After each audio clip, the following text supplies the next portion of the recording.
Welcome to Bald Guy DIY. In this video, I'm going to answer, by popular demand, how to put the cord back onto cordless tools, though I'm not really sure why.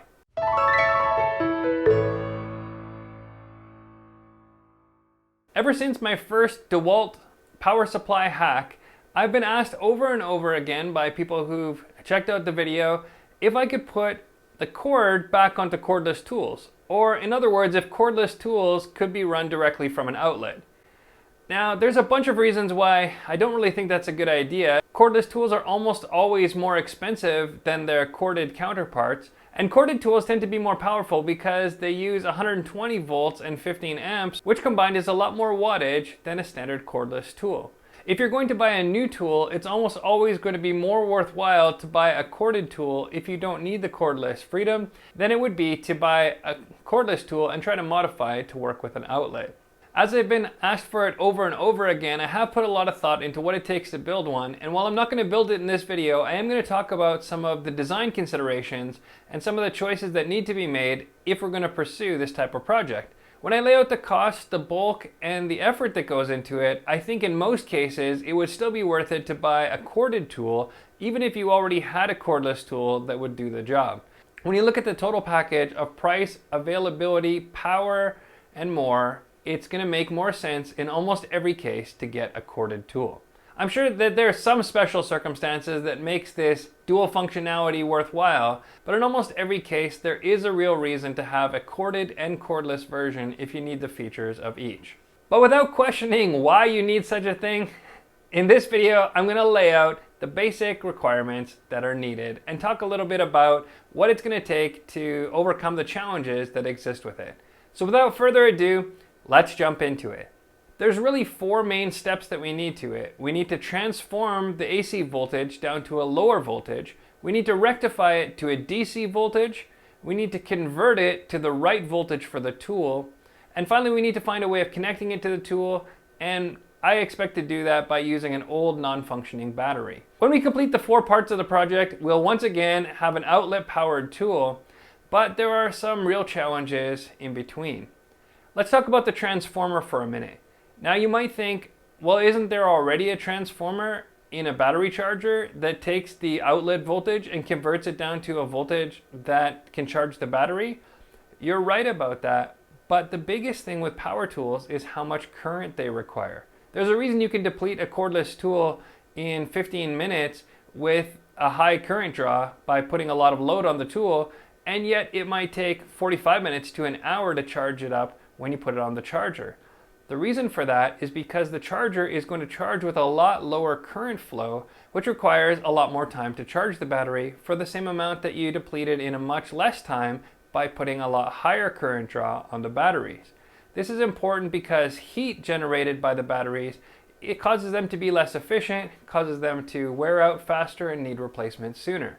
Those considerations are also why you can't just modify a charger, hook it up to a cordless tool, and expect it to power the load.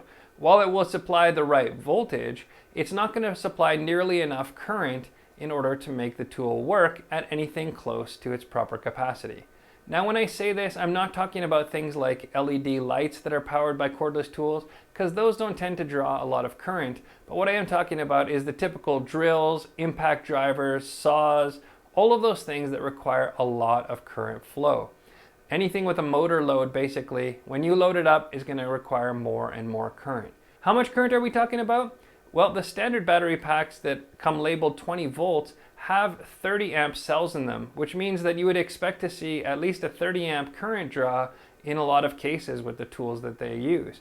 The bigger batteries might even be able to support more current draw on the larger amp hour packs. When we see a platform like the Dewalt 20 volt, over time they try to squeeze more and more power requirements for the tools so they can make the tools more powerful and use the same old batteries.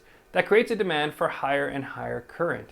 That higher current requirement means that our power supply has to be able to handle that kind of current flow. And when we talk about transforming the voltage from our 120 volt outlet down to something that we can rectify into DC, that's the first problem. Now we can simplify it just by taking the voltage and the amperage and multiplying them together. A standard 120 volt outlet in your home typically is hooked up to a 15 amp breaker. So if we multiply 120 by 15, we get the maximum amount of volt amps that are available. Now it's not quite the same thing as watts, but just for simplicity, let's multiply those two things together. That's 1800 volt amps, which is a lot more than what we could expect to produce with the battery. So far, so good.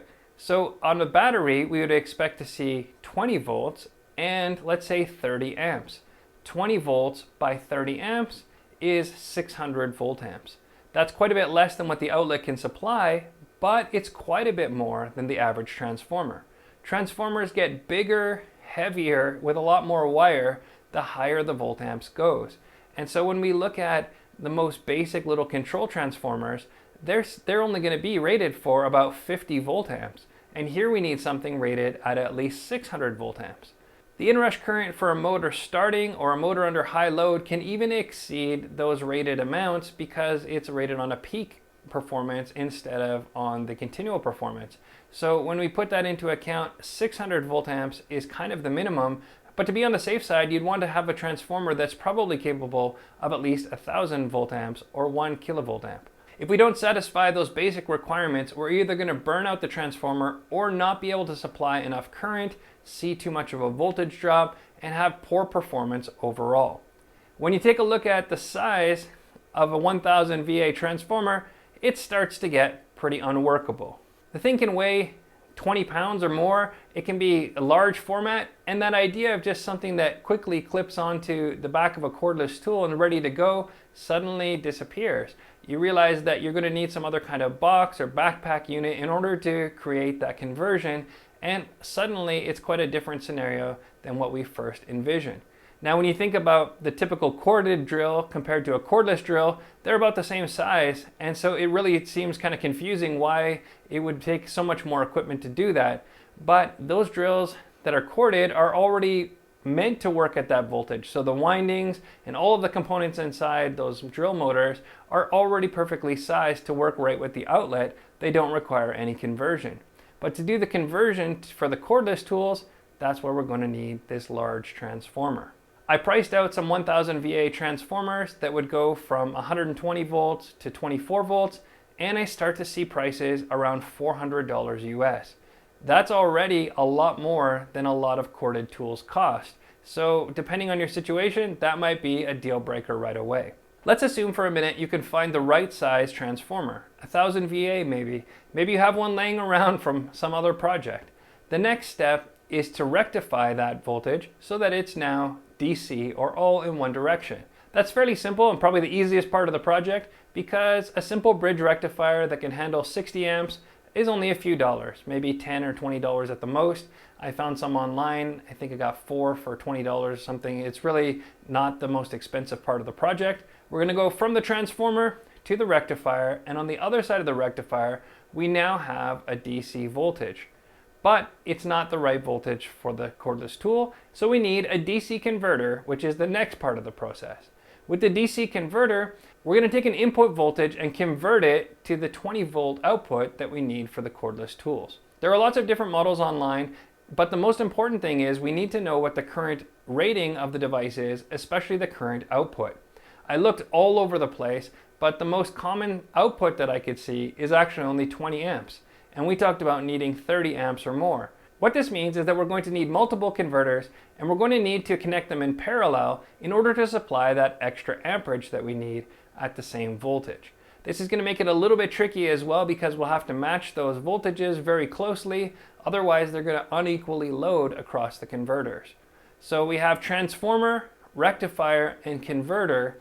The final part of the puzzle is to find some way of modifying the battery so that it'll fit into the tool easily and can be removed so that you could go back to a battery operation at any time. The most workable solution I can think of is to take a battery that's no longer working or one that you don't need anymore, take it apart, remove the cells and the connection that's normally used to supply the battery power, and instead bring out the leads so that they can connect to our new converted and rectified DC voltage. When we have all of those things in place, we should be able to plug our transformer into the wall, have it go through the rectifier and through the converter and supply the proper voltage to our device.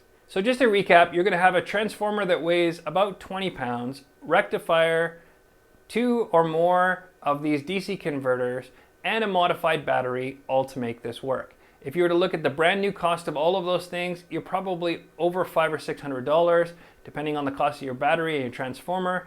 And it's going to take some kind of enclosure as well to put all of this stuff in.